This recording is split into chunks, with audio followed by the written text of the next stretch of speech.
আসসালামু আলাইকুম ওয়া রাহমাতুল্লাহি ওয়া বারাকাতুহু। ইন্নাল হামদুলিল্লাহ ওয়াসসালাতু ওয়াসসালামু আলা নাবিয়িল আমিন, আম্মা বা'দ। প্রিয় দর্শক, সকলকে জানাচ্ছি অনেক অনেক ভালোবাসা।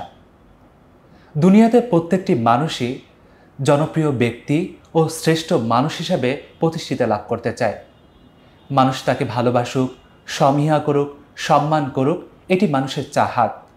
যার ফলে যারা ব্যক্তিত্বের অধিকারী রয়েছেন, সম্মানের অধিকারী রয়েছেন, ক্ষমতাধর রয়েছেন, মানুষ তাদের অনুগত্য লাভ করে এবং অনুগত্যের মাধ্যমে তাদের ভালোবাসা অর্জন করে। মানুষের সবচেয়ে চাওয়া এবং পাওয়ার বিষয় হলো আল্লাহ তাআলার ভালোবাসা। আল্লাহ তাআলা তাকে ভালোবাসেন কিনা, এবং সেই ক্ষেত্রে আল্লাহ তাআলার ভালোবাসা যারা পেয়েছেন তাদের কি গুণের কারণে পেয়েছেন, সেই গুণ সম্পর্কে আমরা জানব। আল্লাহ তাআলা যাদেরকে ভালোবাসেন তাদের সম্পর্কে আমরা জানব। আল্লাহ তাআলা ৬ শ্রেণীর ব্যক্তিকে ভালোবাসেন। তার মধ্য থেকে ১ নম্বর হলো তাওবাকারীকে, যে আল্লাহ তাআলার কাছে সবচেয়ে বেশি তাওবা করে, আল্লাহ তাআলা তাকে সবচেয়ে বেশি ভালোবাসেন। এই লক্ষ্যে আল্লাহ তাআলা কুরআনুল কারীমে বিষয়টি তুলে ধরেন। তিনি বলেন, ইন্নাল্লাহা ইউহিব্বুত তাওয়াবিন, নিশ্চয় আল্লাহ তাআলা তাওবাকারীকে পছন্দ করে।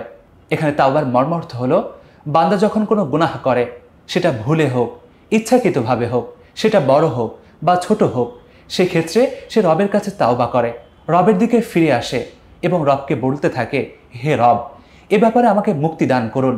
আমি দৃঢ় প্রত্যয় গ্রহণ করছি, আমি কখনো এই গুনাহে আর লিপ্ত হব না, এমন অপকর্মে আর লিপ্ত হব না। আমি দৃঢ় প্রত্যয় নিয়ে তোমার কাছে ওয়াদা করছি, তোমার কাছে তাওবা করছি। যার ফলে আল্লাহ তাআলা ওই ব্যক্তিকে অধিক ভালোবাসেন, অধিক সম্মান করেন এবং তার প্রতি আল্লাহ তাআলা অধিক ভালোবাসা প্রকাশ করে থাকেন। ২ নম্বর ব্যক্তি হলো আল্লাহ তাআলার পয়গম্বরের অনুসারী, অর্থাৎ যারা রাসূলুল্লাহ সাল্লাল্লাহু আলাইহি ওয়াসাল্লামের আদর্শ লালন করে, ধারণ করে, তার আদর্শকে পালন করে এবং অনুসরণ করে, আল্লাহ তাআলা তাদেরকে বেশি ভালোবাসেন। এ ব্যাপারে আল্লাহ তাআলা কুরআনুল কারীমে ইরশাদ করেন, কুল ইন কুনতুম তুহিব্বুনাল্লাহ ফাত্তাবিউনি ইউহিব্বুকুমুল্লাহ ওয়া ইয়াগফির লাকুম যুনুবাকুম ওয়াল্লাহু গফুরুর রহিম। এই আয়াতে আল্লাহ তাআলা তার পয়গম্বরকে জানিয়ে দেন, তিনি বলেন, হে নবী, আপনি তাদেরকে জানিয়ে দিন, তারা যদি আল্লাহ তাআলার ভালোবাসা অর্জন করতে চায়, তাহলে তোমার জন্য অনুসরণ করে, তোমার জন্য অনুগত্য করে, তোমার জন্য ইতাআত করে, তাহলে তারা আমার ভালোবাসা পাবে। আল্লাহ তাআলা তাদেরকে মাফ করে দিবেন, কেননা আল্লাহ তাআলা অত্যন্ত ক্ষমাশীল। এই ক্ষেত্রে বান্দা যখন পয়গম্বর আলাইহিস সাল্লামের ছোট ছোট আদর্শগুলোকে, ছোট ছোট সুন্নতগুলোকে এবং বড় বড় সুন্নতগুলোকেও অনুসরণ করবে, নিজের জীবনে ধারণ করবে এবং পয়গম্বর আলাইহিস সাল্লামের নীতি নৈতিকতাকে নিজের জীবনে ধারণ করবে, লালন করবে, এক্ষেত্রে আল্লাহ তাআলা তাকে ভালোবাসবেন। তৃতীয় ব্যক্তি যে পবিত্রতা অর্জনকারী, নবী করিম সাল্লাল্লাহু আলাইহি ওয়াসাল্লাম হাদিসের মধ্যে উল্লেখ করেন যে আল্লাহ তাআলা পবিত্র, আর তিনি পবিত্রতাটাকেই পছন্দ করেন।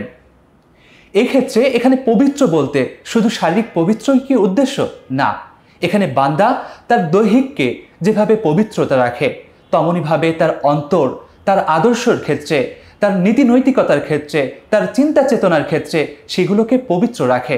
সে খারাপ কিছু চিন্তা করে না, অনর্থক বিষয়গুলো নিয়ে মেতে যায় না এবং উপার্জনের ক্ষেত্রেও সে পবিত্রতা অর্জন করে। এক্ষেত্রে আল্লাহ তাআলা বলেন, ইউহিব্বুল মুতাতাহহিরিন, নিশ্চয় আল্লাহ তাআলা পবিত্রতা অর্জনকারীকে পছন্দ করেন। উক্ত আয়াত দ্বারা বিষয়টি স্পষ্ট হয়ে যায়। বান্দা যখন চিন্তার জগতে থাকে, তখনও সে তার মেধাকে পবিত্র রাখে, চিন্তার জগৎকে পবিত্র রাখে, কলুষিত করে না। যখন সে কোনো কিছু ভাবে, সেক্ষেত্রেও তার অন্তরকে পবিত্র রাখে। তাই আল্লাহ তাআলা ওই পবিত্রকারীকে বেশি পছন্দ করেন। চতুর্থ ব্যক্তি হলো দানকারী। আল্লাহ তাআলা বান্দাকে অসংখ্য নিয়ামত দান করেন।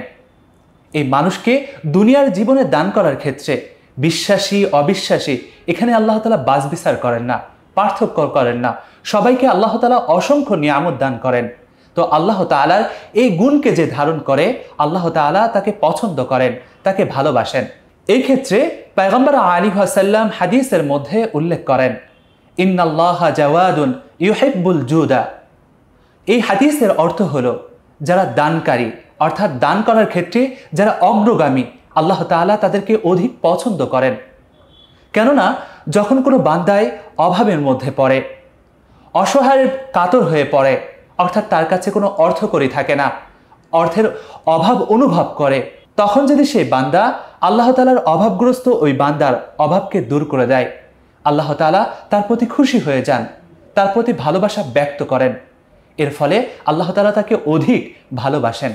5 নম্বর হলো ন্যায় বিচারককারী, অর্থাৎ যে ব্যক্তি তার পরিবার, আত্মীয় স্বজন এবং কাছের এবং দূরের মানুষের ক্ষেত্রে ন্যায় বিচার করে, অর্থাৎ সে সব ক্ষেত্রেই ন্যায় বিচারকে প্রাধান্য দেয়। এই ক্ষেত্রে আল্লাহ তাআলা কুরআনুল কারীমে ইরশাদ করেন, ওয়া আকসিতু ইন্নাল্লাহা ইউহিব্বুল মুকসিতিন, তোমরা ন্যায় বিচার প্রতিষ্ঠা করো, তোমরা ন্যায় বিচার করো, নিশ্চয় আল্লাহ তাআলা ওই ন্যায় বিচারকারীকে পছন্দ করেন।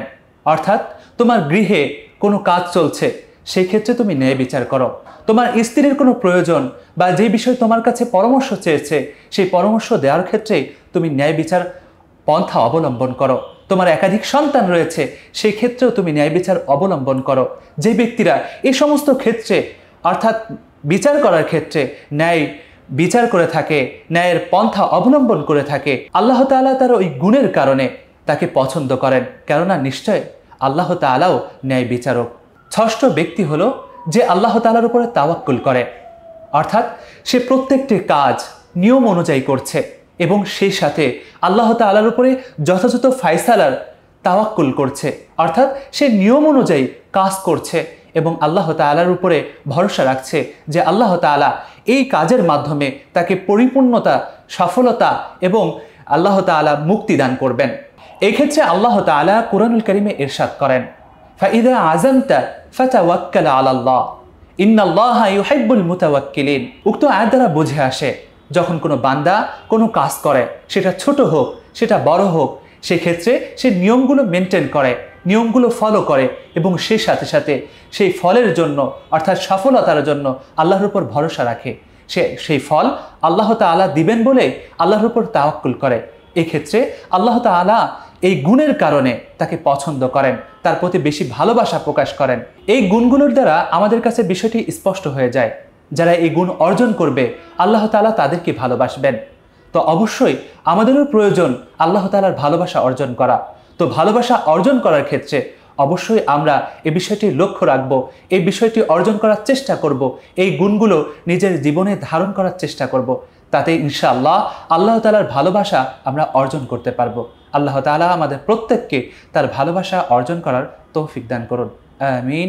আসসালামু আলাইকুম ওয়া রাহমাতুল্লাহি ওয়া বারাকাতুহু।